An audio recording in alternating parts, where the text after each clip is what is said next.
so let's move on to the discussion items. The first item for discussion is the Realtor contract for the House in the Woods property. So Cheryl, do you want to introduce that? Sure. If you recall from our previous meeting, we had the RFQ for the Realtor services, and we had the respondent, and she met with the council at one of your study sessions, and we went forward, and Scott drafted an independent contractor agreement with Natasha Hughes Smith, who's doing business as Lynn and Associates, to list and market the property that we call the House in the Woods property. And the terms include that we may terminate the agreement with 7 days notice or immediately for cause. The terms also include that there's a 6% commission on the sales price, and there's a $500 fee for listing the property, which is payable when it's sold, and the contract ends on August 8th, 2021.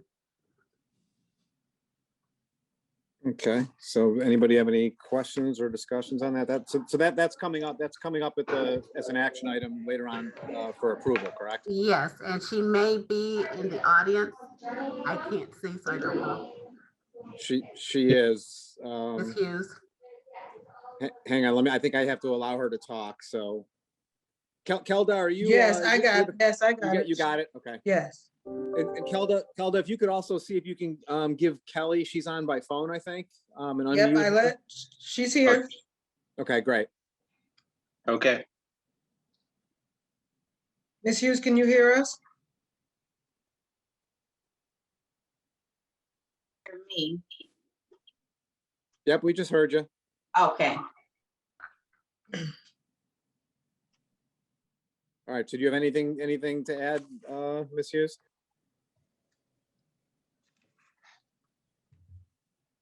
Oh, you just got muted. Okay, not at this time. Okay. I just had a question, quick question on that. Were the terms updated to reflect that it's a residential property now? I think they are, but just want to confirm. Yeah, I think it was Cheryl can confirm that she's muted, but I'm pretty sure that the numbers changed from our last meeting, so I think it was updated. Okay. Cheryl, you there? Yes.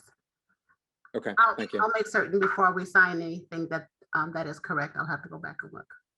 Yeah. All right, Kelly, If did I you? could speak, it's updated when I updated the percentage from 8% down to 6% for residential. Yeah, I thought that was the case.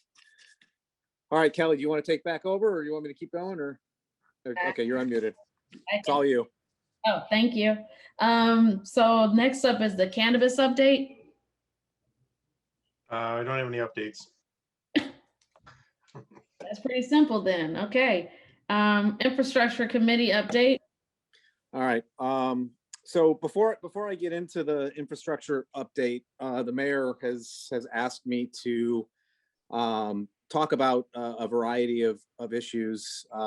I think a lot of people probably are aware of what some of those are. There have been a lot of comments on social media over the last couple of weeks regarding transparency issues, city finances, as well as the capital improvement bond. And a lot of this information, as I think council is aware, is either incorrect or in some instances actually factual, but either misinterpreted or distorted in some way to make an argument. And so as a result, over the last couple of weeks, unfortunately, we're in this situation again where our residents are quite riled up. The temperature has kind of raised. And so the mayor has asked me to take about 10 minutes to discuss some of these issues to try to cool the temperature a little bit and to provide some information. And I'll also repeat this, or been asked to repeat this during the council meeting as well. So the first issue has to do with transparency. And in every board, every forum, every committee, city council, and so forth, we actively solicit residents to participate and share their ideas and promote different points of view to get to a better solution. And to facilitate this, we're very sensitive to being as transparent as possible. And there have been many recent comments that have indicated that the capital improvement bond proposal was made under the cover of darkness. It was done in secrecy. It was rushed over the holidays when people weren't paying attention, and so forth. And that actually couldn't be further from the truth. We've been talking informally about these systems that are included in the capital improvement bond for a little over 2 years now, and more formally, we've been talking to them in a dedicated fashion for the last 4 months. And there have been a variety of public meetings where residents were encouraged to attend and get information. We had 3 infrastructure meetings. There were 4 city council study sessions where the bond was talked about in detail. 2 actual city council meetings where it was talked about. It was talked about in 2 planning commissions, and we had a town hall dedicated to the capital improvement bond. So there were a lot of opportunities. All of these events that I just mentioned were advertised on our city website. In fact, in many instances on the front page, or most instances on the front page, and in many instances as the pop-up. So people going to the website had to click through that message in order to get to further information.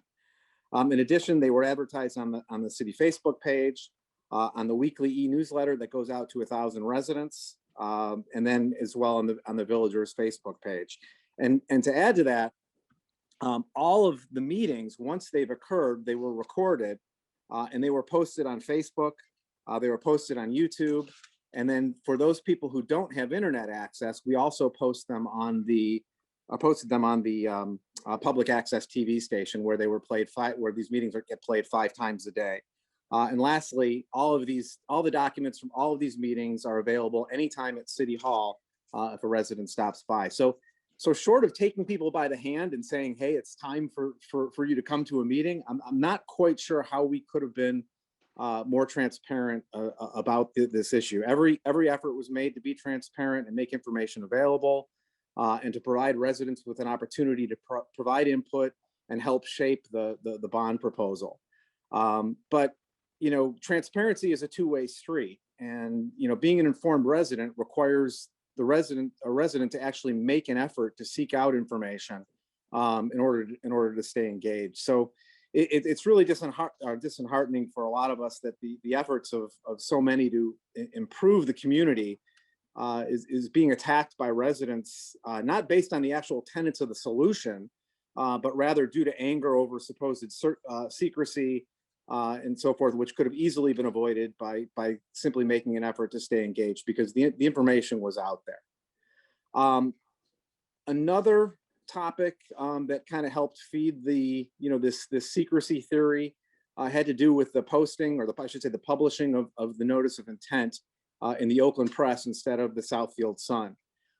This was not done as using the Oakland Press as a nefarious plot, as it's been posited, but rather for some very specific reasons. First of all, the Oakland Press is much cheaper than the Southfield Sun, so it does save residents money. But second, and much more importantly, is the issue of timing. The Oakland Press publishes daily, whereas the Sun only publishes once per week. So the Oakland Press is a lot more flexible to meet our legal posting timing requirements.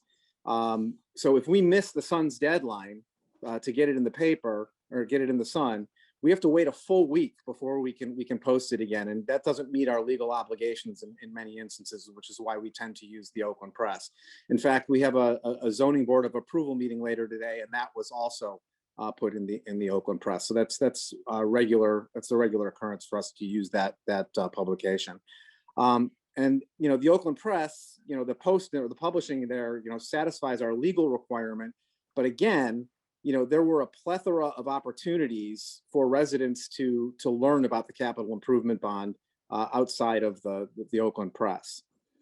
Other negative comments were made that the town hall that we did occurred after the council approved the notice of intent. This was actually by design. Not only did we use the town hall to educate about the bond and its tenets, but more importantly, we wanted to ensure that residents knew that the notice of intent had been issued so that they could exercise their right of referendum if they so desired. And I think at least some people tried to do that. So we wanted to make sure that people knew about the notice of referendum, which is why we had the the town hall. And I'll say it again, there were a dozen earlier opportunities over the last 4 months for residents to learn about and influence the bond proposal if they made the effort.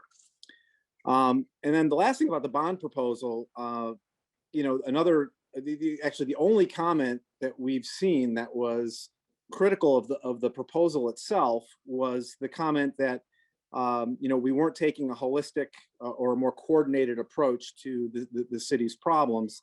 And obviously the people who are making that assertion haven't dug into the details of the proposal, because this is exactly why we lumped all of the various water-related and sewer-related projects into one single project, so that we could take a highly coordinated approach, so that we can ensure that there was minimal disruption to the residents as these projects get going. We reduce the amount of rework and we lower costs. So a great example of that, one of many, are the streets that are going to be repaved as part of the road proposal coming up this summer. So those streets that are going to be repaved, on those streets, all of their gate valves on their water mains are going to be replaced. Their fire hydrants are going to be replaced. All of the water service lines are going to be verified on all the homes on those streets to verify that they're not lead. And if they are lead, they'll be replaced. There are 7 culverts on those streets that will be replaced. Ditches will be repaired and so on. So it's a highly coordinated approach, which is why we've done it this way. So that's the capital improvement bond. The last issues that I want to very quickly address are those that are of more of a financial nature. There was a lot of discussion that's been made about the city not acting as a fiduciary for the residents. And what I find very interesting, reading through some of those, is the examples that were cited as fiscal irresponsibility are actually, if you know the details behind them, are actually excellent examples of council and the administration showing fiscal responsibility. So one thing that was talked about a lot was that the city gave out raises while asking residents to contribute more. Now, while that's technically true, these raises are actually a dramatic cost savings for the city. So let me explain that. So our city manager works about 60 to 80 hours per week, probably closer to the 80-hour range or 80-hour number than the 60 hours of work, 60 hours. And there's significantly more work on the way because of COVID, as well as all of the management of all these various projects that are going on require a lot of city administration time. So we as a council have been talking for well over a year, almost 2 years, about hiring an assistant city manager. And what we recently decided was, rather than spending $80,000 on a new position plus benefits, we reorganized the department. And what we did is we offloaded some of the city manager responsibility to these existing employees, which gave them more responsibility, gives them growth opportunities. And as a result, we're going to lose less people and have less turnover, which has been a huge problem for our office. Turnover is costly. It costs around 50 grand to, at least in a business anyways, to, when you look at recruiting and lost productivity and so forth, and getting somebody a new employee up to speed. So yes, the city portion of these raises, the city actually paid $19,000 in annual raises, but that was done to save the city well over $60,000 per year. So to me, that's a responsible fiscal management, not something that's a detriment to the community. Second example that's been bandied about was how the city wasted $54,000 on a new passenger van when there were a lot of better things we could have spent the money on, like water mains and gate valves and exciting things like fire hydrants and so forth. But again, if you dig into the details, there's more to the story there. The city had $40,000 in grants, community development block grants, along with SMART grants that had to be spent on seniors and transportation. So what the city, and it couldn't have been spent on those other items. It was targeted for those programs. So what the city did is use the grant opportunity and added a little bit of budgeted funds to purchase the passenger van in order to provide dramatically more programming for seniors and additional recreational opportunities for residents. And then the last point here, that was talked about how we rewarded the city manager with a $400 car allowance. Well, first of all, the $400 car allowance is a part of her compensation package and has been since day one. This is a standard benefit for city managers. If you look across Oakland County, according to the MML, about half of the cities include a car allowance. Those that don't build it into the salary of the city manager. And Lathrup has always done this. This isn't something that's new. In fact, actually, Lathrup actually provided a car to the city manager, which was a very expensive solution. So several years ago, they switched it over from providing a car to providing a car allowance. So it saved the city a lot of money. So again, this is not something that's new. This is something that's been going on for a long time. So there were a lot more things that were said, but it would take a long time to go through all of them, and we don't want to do that. But the moral of the story here is really, if you want to stay informed, you have to get involved. If you have a question, contact a city council member, attend the meetings, watch the videos, check the website regularly to find out what's going on. Watch your local access TV, to stay engaged. Social media is great. But it's not always the best place to get information. In fact, it's also a great opportunity to remind residents that the city does not officially monitor, the villagers' Facebook page. The council members, as residents, we look at that, but we're not allowed to respond to articles or to posts that are there. The city itself does look at it, and on occasion, when there's big errors or when we need to get information out, we'll post. But the city will not get involved in these, contentious, emotional conversations. If you have questions, call the city, call your council member. So we just wanted to kind of point that out before we got into the infrastructure. So before I do that, any questions from council on any of that? We're going to repeat that again in the council meeting, so you're going to have to sit through it again, because more residents will watch the council meeting than the study session. But any discussion? So one thing that I wanted just to reiterate is the fact is that I think that the majority of I'm not going to say majority. I would say all of the council members are accessible. And I know that they I'm taking the liberties of speaking on behalf of all of you all that respond to your emails in a timely fashion. And this is by far no excuse, but I have to say this is that the majority of us also have a full-time job also.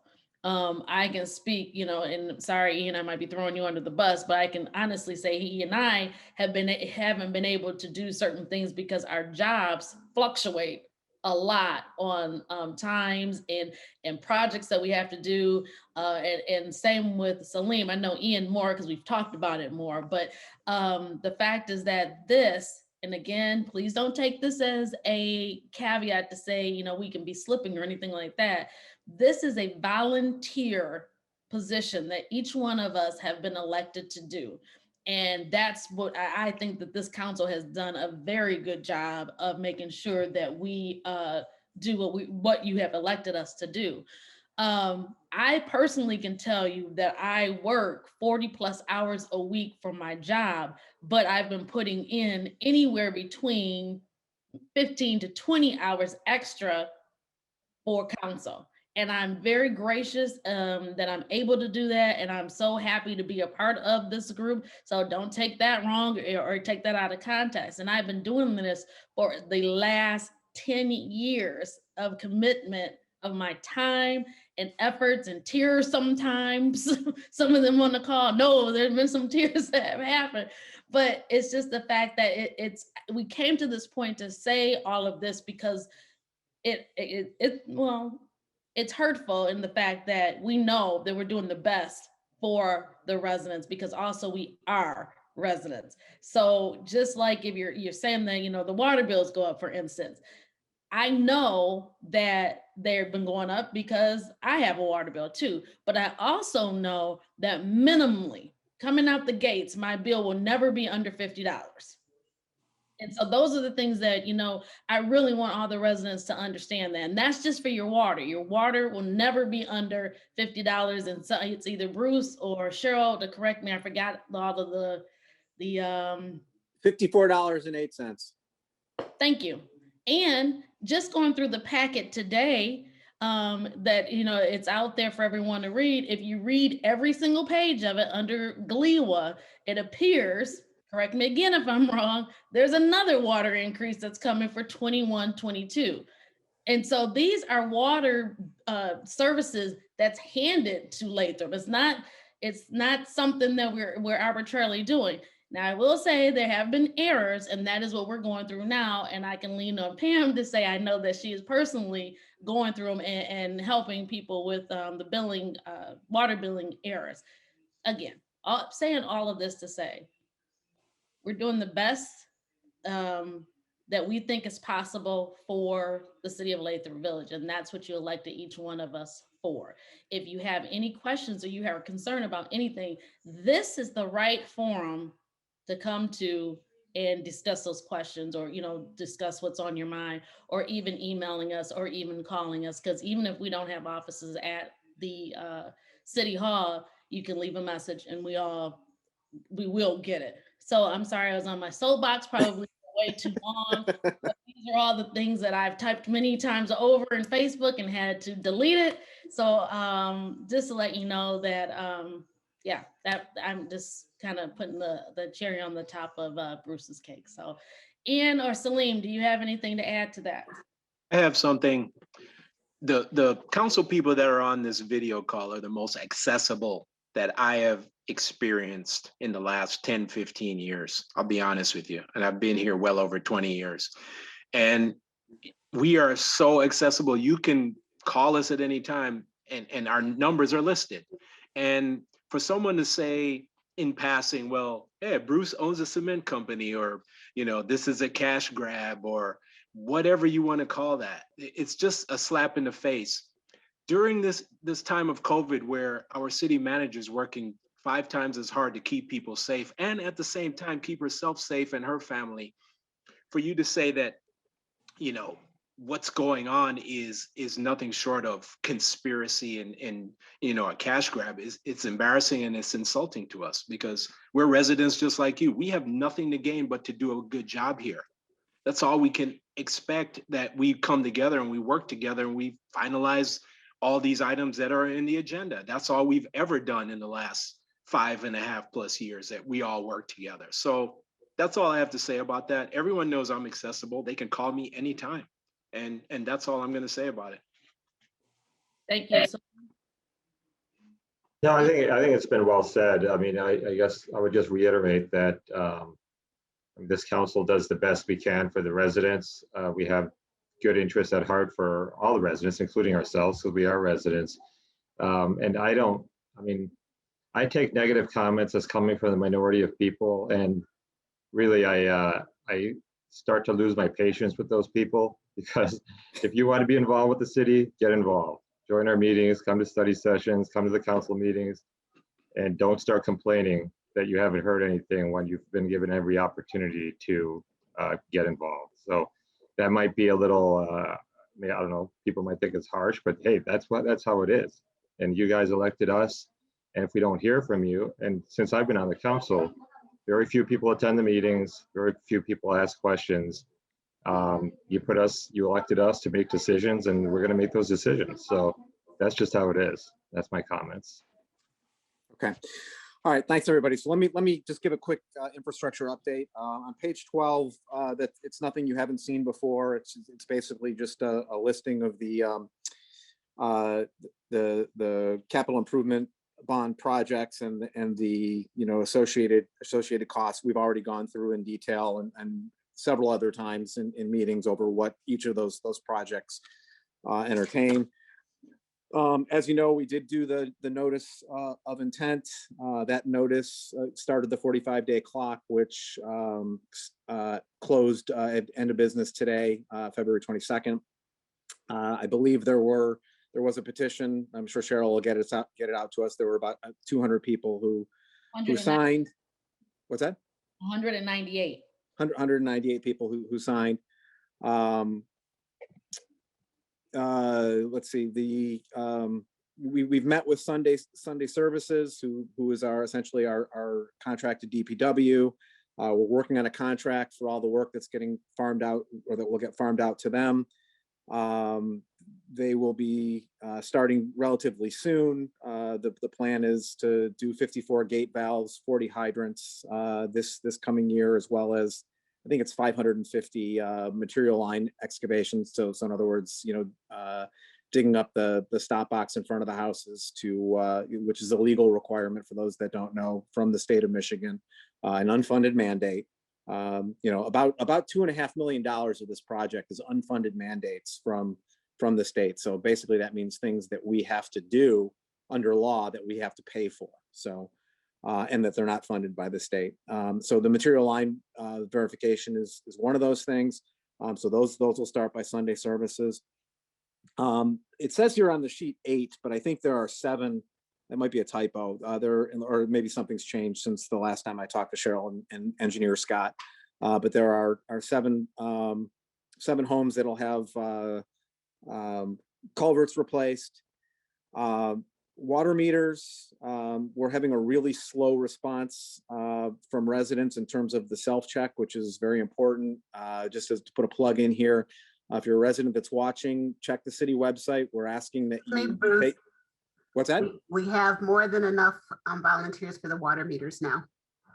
Oh, right. I'm talking about the self-identification. Okay. Yeah. So it's very important that residents take 5 minutes and go in their basement, look at their water meter and follow the instructions, which are on the website, and then report back to us, the information, so that we can get a determination of what type of material your water line is. So again, the instructions are very easy. I think all of council has done it. It takes 5 minutes. And so again, we urge you to do that. We're also, we talked a little bit about the water meters. We know that there's potentially water meter accuracy issues, which is part of this whole overall project. So one of the things that we're doing is water meter testing. So we have volunteers, and we're hoping to get that started very soon. And then the street paving project, that starts on May 3rd. Again, it's 2 miles of streets. We're doing portions of Sunnybrook, Bungalow, Santa Barbara, Sunset, Avila, San Jose, Glenwood, Wilshire, and Alhambra. The really good news is that we put out an RFP and got 6 bids back. The engineer's estimate of cost was about 1.43 million, if I remember correctly.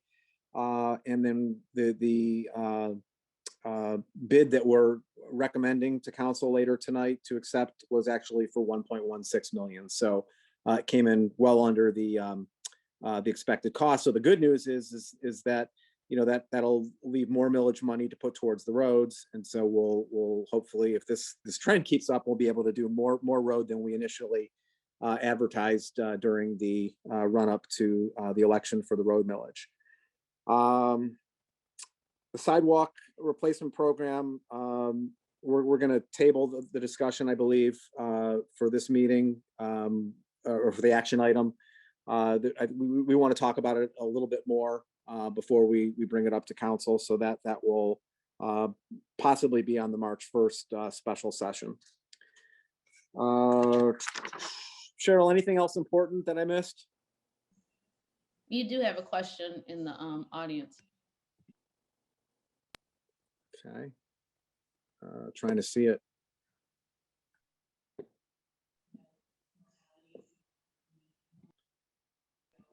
Mr. Oh, the hand went down. Okay, Hannah, I then got a letter and then I'll send myself yours.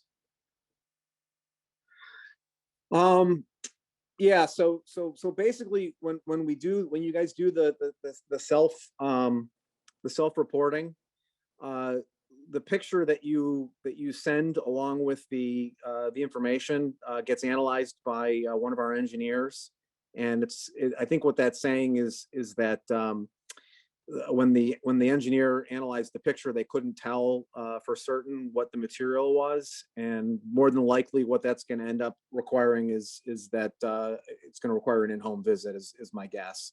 But if you got the letter back telling you that, then Cheryl has that on her list, and that'll be addressed in the future. Was that the question you were answering the question? That was the question that I saw in the Q&A. Yeah, Mr. Zitron, I might not be saying your name right. We were trying to get you to be able to speak. So no, we see your hand. We're giving you an opportunity to speak.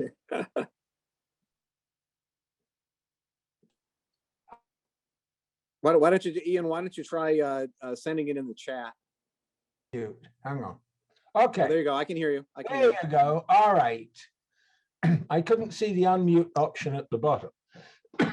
Okay, I have several comments on what Bruce has said, and also what the other council members have said. Okay, first,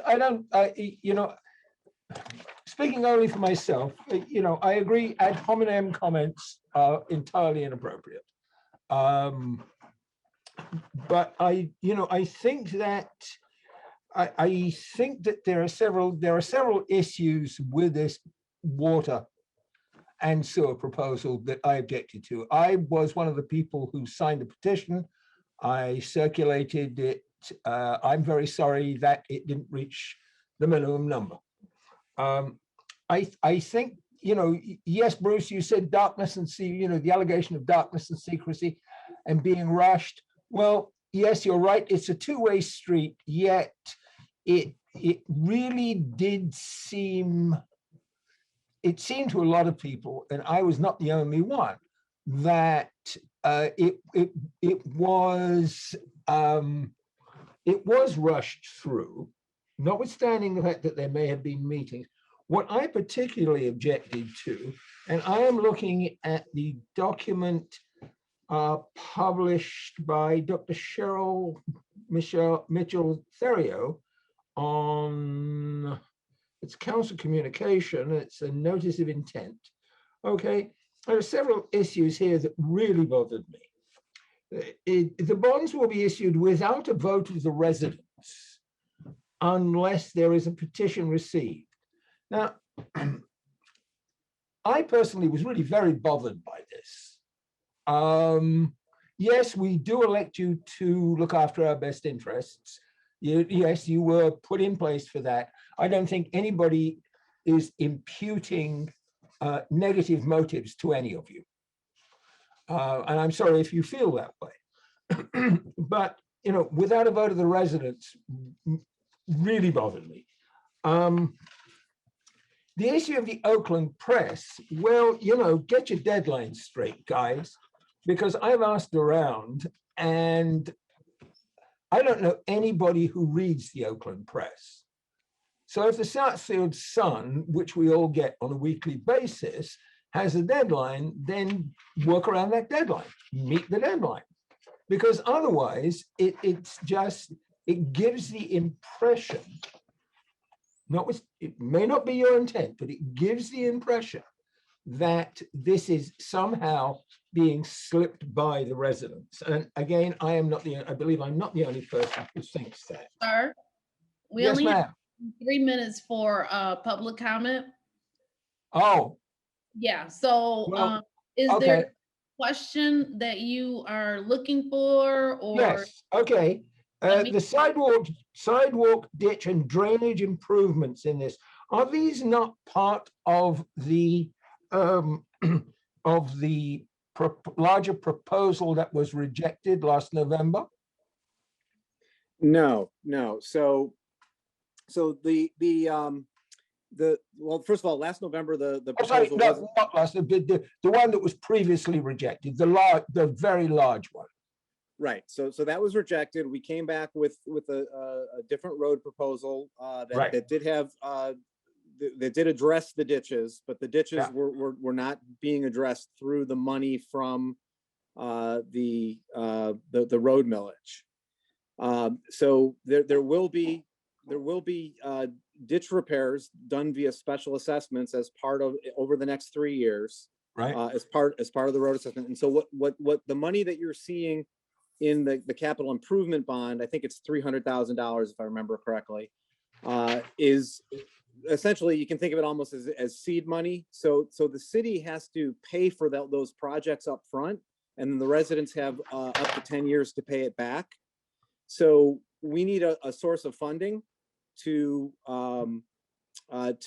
be able to do those projects. And the capital improvement bonds are a very flexible type of bond that can be used for a variety of capital projects across the board, including ditches, including sidewalks, including water, sewer, road, whatever. And so basically that money is coming. The initial project money is coming out of the capital improvement bond, but that money will then be paid back on an annual basis by residents, and then that money gets put towards paying back the bond.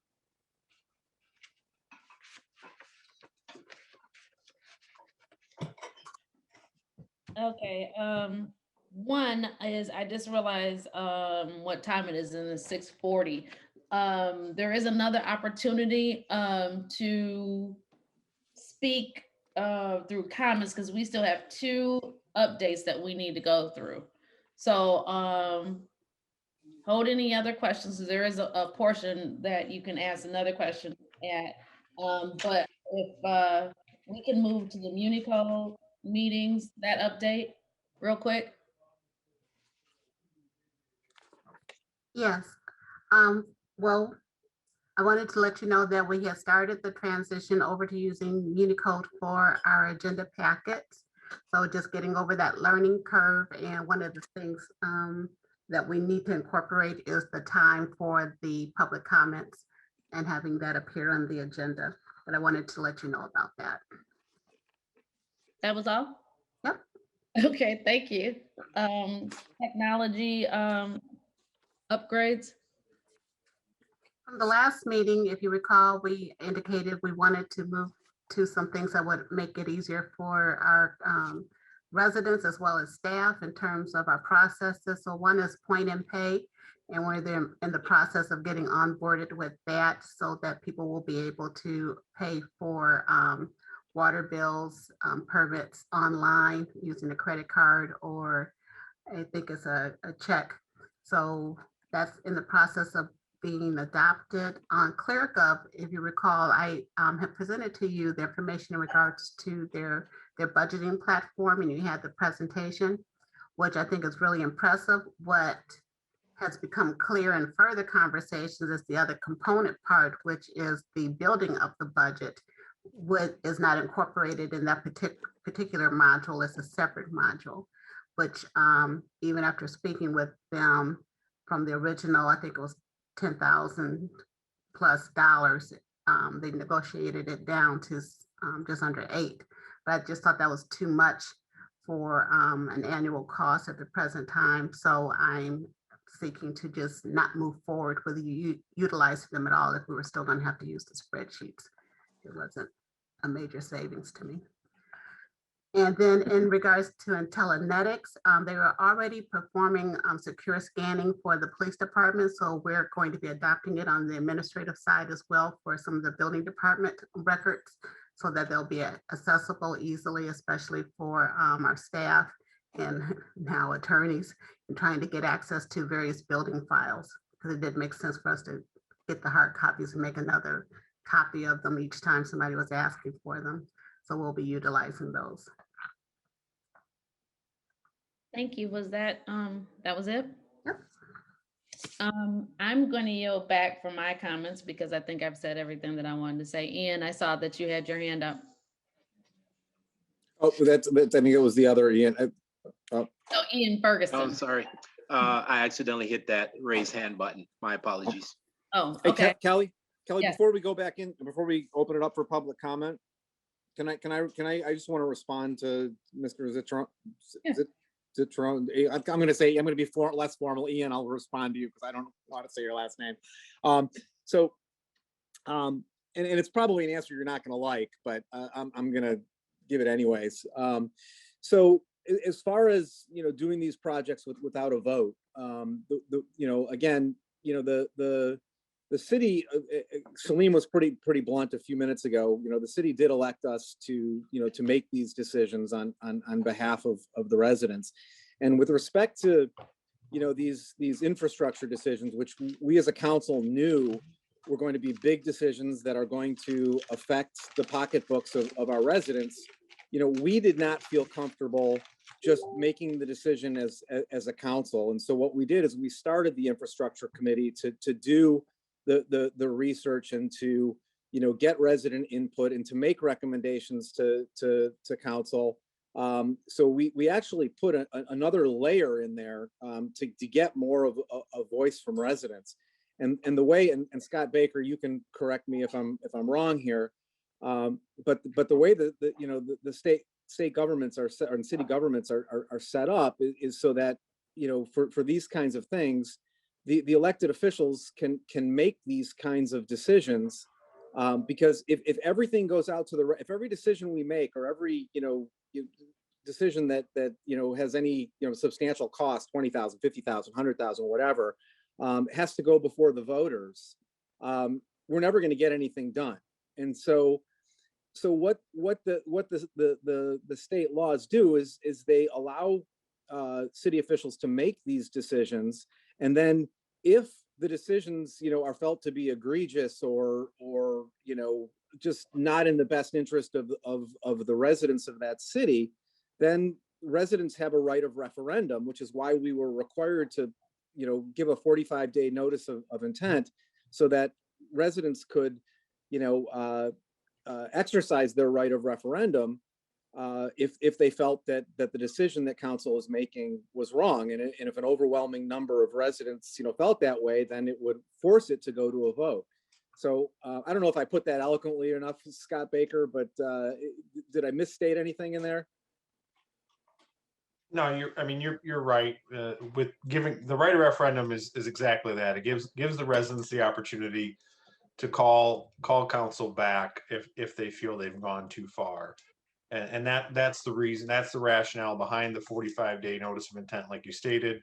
And that's what the city's done. The only thing I wanted to add, comments about the Oakland Press. The city has, as long as I've been here, and that's been since 2007, the city has routinely used the Oakland Press when they can't get a publication in the Southfield Sun. So that's not something new. That's not something that just started with this project. So that's a long-standing. We've always used that. So that's all I'll add to that. Yeah. Thank you. Any other council member have any comments before we open it back up to public comments? Okay, so we'll go to public comments. You have 3 minutes. We have a hard stop at 7 o'clock, and the timer will start as soon as you start speaking. So if there's anyone that would like to say anything, please raise your hand. And Mr. Zitron, I'm not sure if that's the same. Did you have your hand up again? No, he already spoke, so we should move it to somebody else. Yeah. Looks like Kaylin Danforth. No, that's what I'm trying to say. So Miss Danforth. Hi there. Yep, this is Kaylin Danforth. I will keep my comments concise to, help give everybody a chance. So I wanted to comment about you guys' comments about your accessibility. I think that's great that you guys are so accessible, but I want to talk about my just personal experience. Accessibility doesn't really mean that much if you don't feel welcomed. And personally, I didn't feel very welcomed when I brought up my concerns about the ballet school leaving City Hall. Knowing how much money she brought into the school, I felt that, or that she brought into the city, I felt that it fell on deaf ears. The response to me was, we'll get back to you about that. And that never happened. I did have a meeting with Cheryl prior to the city council meeting that I spoke at. That was fruitless. And I had to apologize. And also, Miss Tatiana, who owns the ballet school, she told me so many times about how she was treated. I also heard from other people who will not be named that are in the city that she was treated very poorly. And I apologized many times to Miss Tatiana about the treatment she received because it was not in line with the Lathrop that I grew up in and that I hope I still live in. Also, I just want to make a brief comment about why I signed the petition, because I think everybody's reason for signing the petition is different. And I signed it because I just wanted the majority to have the chance to vote on something that was such a hot topic. That's it. Thank you. Yeah, thank you. Thank you. Next we have Clarence. Well, actually, that one kind of Ms. Danforth is that I would like to know if you're not getting, if somebody's not treating you right in the sense of when you call up to City Hall. I do want to know about those things.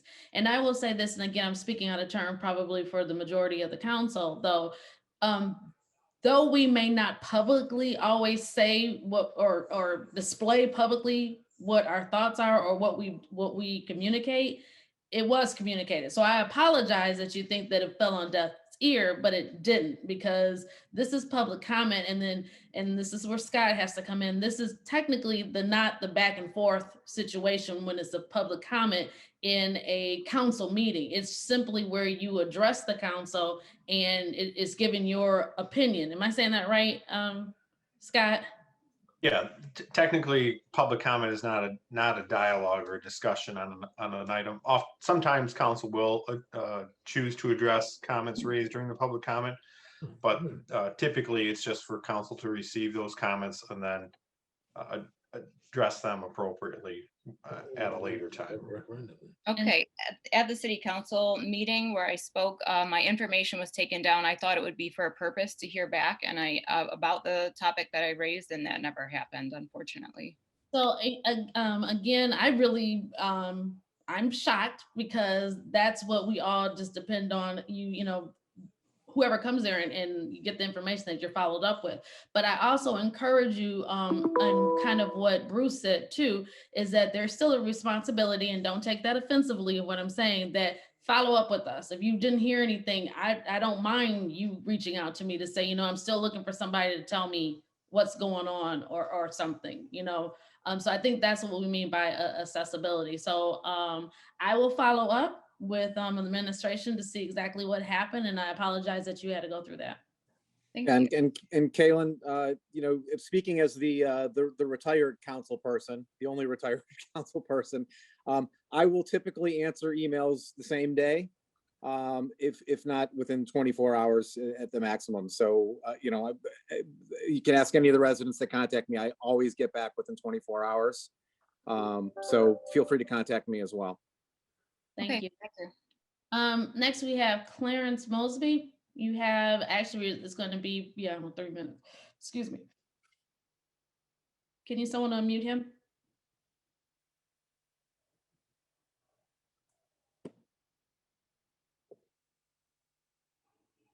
Working on it.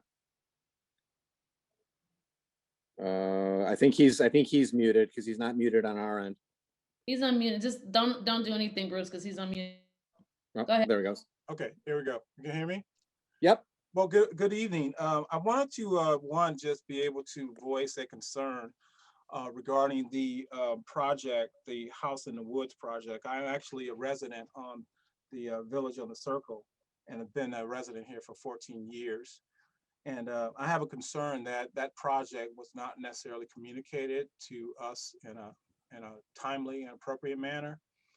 Sure, there were years ago, there was one of the city managers that approached us on the Circle and asked what our opinion would be in terms of the development of the land that's adjacent behind us. We basically kind of all agreed that it would probably be more feasible, that it would remain somewhat of a reserve for the for the beautification of the area.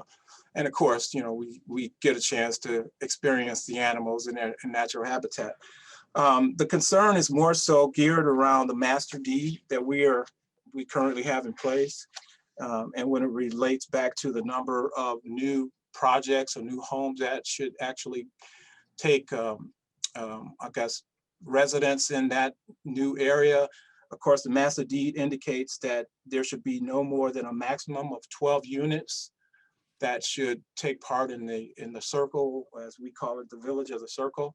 And it seems that your new development is going to squeeze in 9 additional homes in that 1.93 acreage of land. Mr. Mosby, And I'm looking at the information that you guys have available to, in which I'm making this comment on, the information that you guys put in place, that whole developmental project. So that was the immediate concern there, is how, in fact, you guys were going to make that that project work to the benefit of everyone involved, and you're squeezing 9 additional homes in that small space. Mr. Mosby, before you continue, because I got a phone call yesterday about that, and there is no project, none that has been put together, or even there's no project for 9 houses to go there. The only thing that we did was get a realtor to sell the land. There is no 9 houses and projected to be there. It was during one of our council meetings that I think it was me and maybe it was also Councilwoman Stallings adamantly opposed to how many houses can go on that piece of property. So all we did today was get a realtor. And again, if I'm not mistaken, and anyone can correct me, is that before a big project like that can really go forward, they have to come through the planning commission and get approval for that. But yeah, Mr. Mosby, I think. Thank you, Susie, because you're speaking about something that did come before us, and it was a concept. It was just a concept. Yeah. That by far is something that we're going to do, and that's something that I will make sure that I stay diligent on, because I don't agree with it. So and I'm sorry for interrupting you, but I wanted to say that. Oh, not a problem. Well, again, as a result of a couple conversations I've had with some of the residents that also are on the circle, it was, of course, a very viable concern that we all had, and wanted to be able to bring this to the attention of the council. Because, of course, one of the other concerns is when it relates to the zoning aspect, because it's the way it was being positioned. The new project was going to be zoned as single-family homes, and yet at the same time, the zoning protocol that we currently are under is condominium zoning protocols, and we were kind of concerned as to why one would be single-family and the other one, of course, would remain as a condo. And so I'm not sure if that's something that you guys can address at this point, but it was a concern of ours. And of course, other concerns were revolved around, of course, eminent domain and all, and whether or not if that project was going to move forward, as to whether or not there would be an action such as eminent domain that would also be in place. So in essence, I guess you've addressed my concern, and I will be more than pleased to be able to pass that information along to other residents, and I appreciate your time. No problem. Thank you. And you know,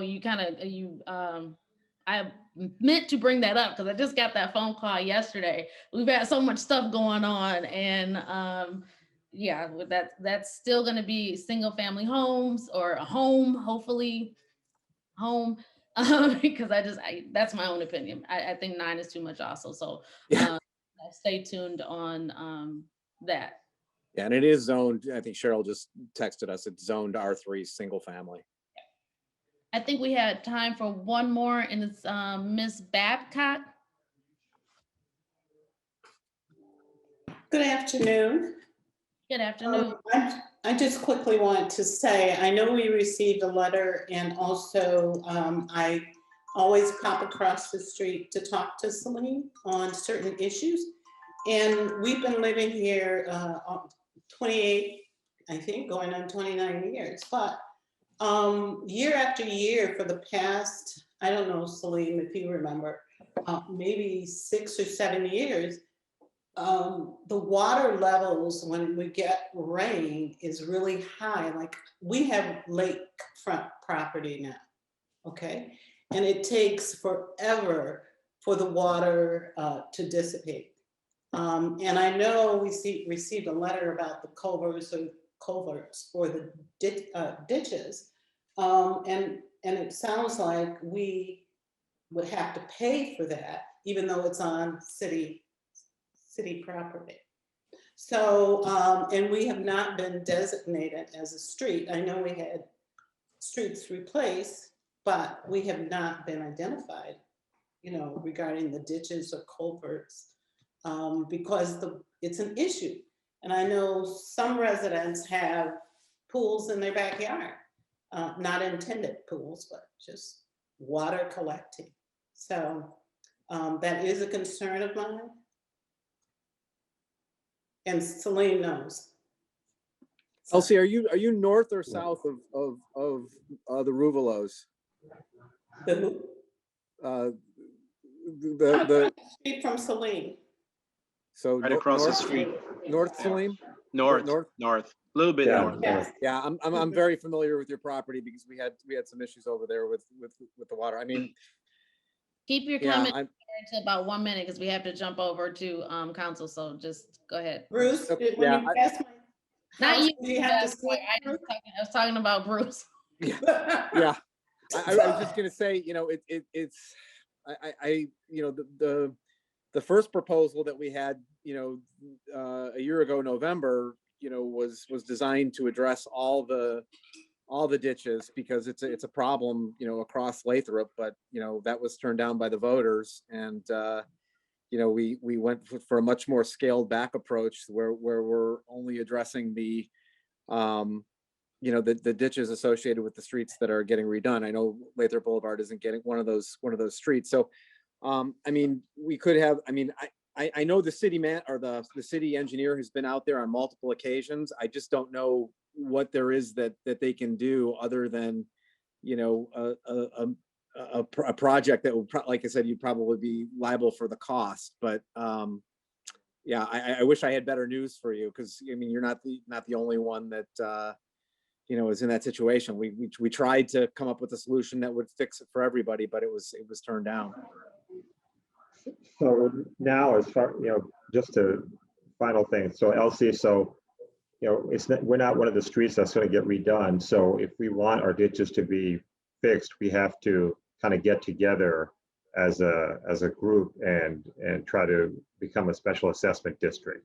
But yes, that is paid for by us, by the residents, right? Because even though it's on that part of the property, ditches have always been the responsibility of residents. That's a true statement, right? True statement. Okay, that's convenient. Yeah. It's like I said, it's not. I knew it wasn't what you were going to want to hear, but I'm just trying to be truthful. Thank you.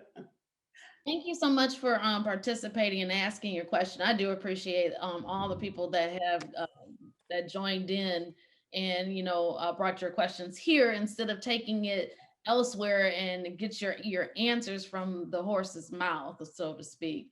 So I appreciate, you know, all of you all coming here to voice your opinion and, or, you know, your concerns, because that's how you make a city great, is by everybody being involved and not taking the word of, you know, the selected few or just, you know, the somewhat, and I know it sounds bad, so I'll stop right there. I think you just called us horses. Okay, so what I'm gonna do now is before I put my horseshoe in my own mouth, that I'm going to say that we log off of this one and then log on to our Zoom. Anyone that is in the audience that wants to still say something, please come over to the other Zoom link so we can continue the conversation there. Thank you.